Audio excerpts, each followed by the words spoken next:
So here I was, being my average, annoying Frenchman, walking around the IFA technological show in Berlin, distributing warm croissants to the surprised and, at times, suspicious exhibitors. And then I stumbled onto the GEEKOM booth, and I know them since I have reviewed some of their products, and I was super excited to see what new stuff they had to show me. We got the new super slick looking GT1, and I mean slick looking. It's gorgeous, it's beautiful, and most importantly, it has an Ultra i9 processor, an ARC integrated graphics, PCIe 5, Wi-Fi 7, 64GB of DDR5 RAM. The entire thing, well, for less than $1,000. It's just uber sexy all around, and I'm content. But then, on the side of my eye, of my teary French eye, what do I see? A water-cooled mini PC. Hold on to your knickers, cause the Mega Mini G1 has a full RTX 4060 crammed in there, and the model I was allowed to look and play with has a massive i9 13900H soldered to its motherboard. I had built something a little bit similar not too long ago. I had the same CPU and I equipped it with a water-cooled RTX 3080, but it was much heavier. I was at like 6.5 kilogram.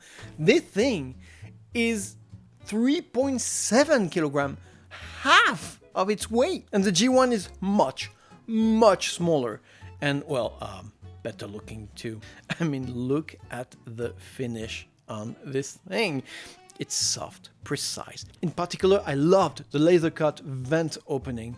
So they all are T-shaped, and after a little research, that's because the G1 is not just GEEKOM's brainchild, but a collaboration with TECNO as well. And so I wondered if they had a booth around, and yes, and they didn't have one, they had two of those. I got to play with it. I even got to video edit on this thing, and I was bluffed on how the whole menu of components work together. No bottleneck, just pure performance delivery. I didn't have it for long, but it didn't take me long to realize that this was next level. I played Black Myth, Wukong, whatever, that game, gorgeous game, on a 2.5K screen, went straight to 60 frames per second.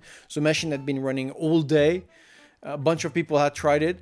It didn't seem like it was slowing down. We had a little screen on the MINIPC telling me all the thermals right there.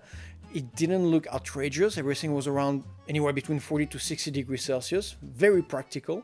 We're definitely in the realm of a full desktop performing computer. Now, I did want to dig a little bit more and get a bit more intimate with the specs of that machine, but I was not allowed to open it, unsurprisingly. But I did gather a few things. Peripheral-wise, well, other than the usual 5 gigs and 10 gigs plugs, we do have a 40 gig Thunderbolt 4, which is ultra rare on a full-size motherboard, let alone on a mini PC. But most importantly, we have this thing right here, an Oculink. So basically you can upgrade the G1 with any kind of graphics card today and for the next 5 years without having any kind of, bandwidth bottleneck.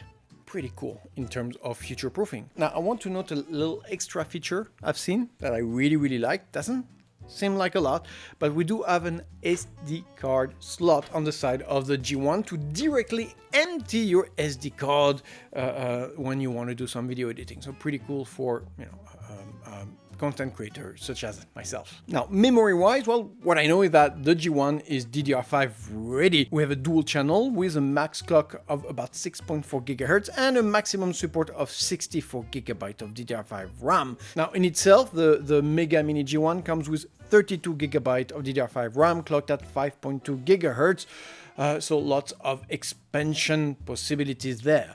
Storage-wise, we got a 2 TB PCIe 4 NVMe. That's 64 gigabit worth of data swap. So about as fast as it can get out there.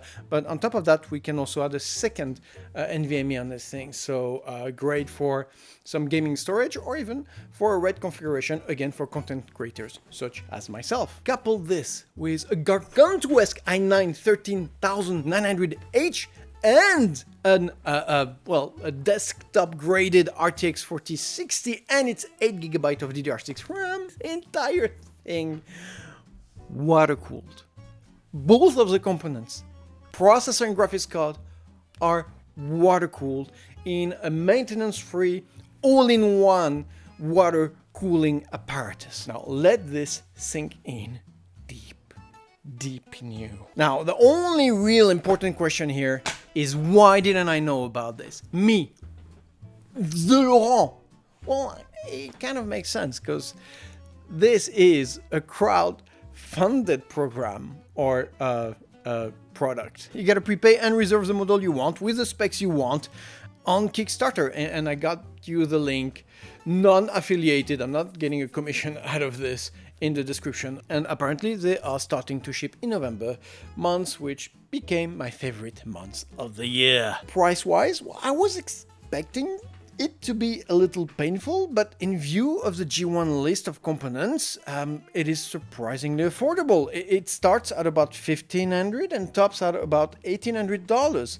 I mean, the CPU and the GPU on their own will cost about $1,000 or $1,100. I'm not saying that they're not making money, but I think that GEEKOM and TECNO here really try to test market this and kept a very low profile margin, not much benefits, just to see how people will react to it. And I want to emphasize how different that thing is and what it means, because usually having those kind of processors and graphics card on paper is not such a big deal, but when you try to compress them in such a small volume, usually thermals become a problem, because you're gonna have a bunch of thermal throttling, so they will act as they should for the next 5 to 10 minutes, or the first 5 or 10 minutes, but then thermal throttling will kick in and nothing will work. You'll get just a percentage of what your mini PC was supposed to do.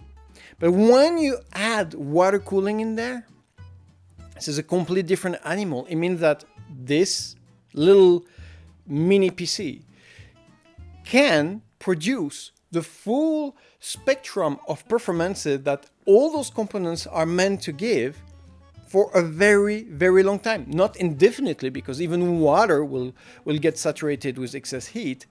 But in the view of those two big fans I've shown, the 120mm fan, the radiators, well, you can push this machine for hours and hours long without being in fear of any kind of thermal throttling. And that is a real revolutionary thing about this product. I hope I made myself tangible, intangible, clear, making sense. And personally, I am super, uber excited to get mine very soon. And so should you be, because I'm going to disassemble it. I'm going to show you how it's made, and I'm going to push it to its very limit. But let me leave you on that note.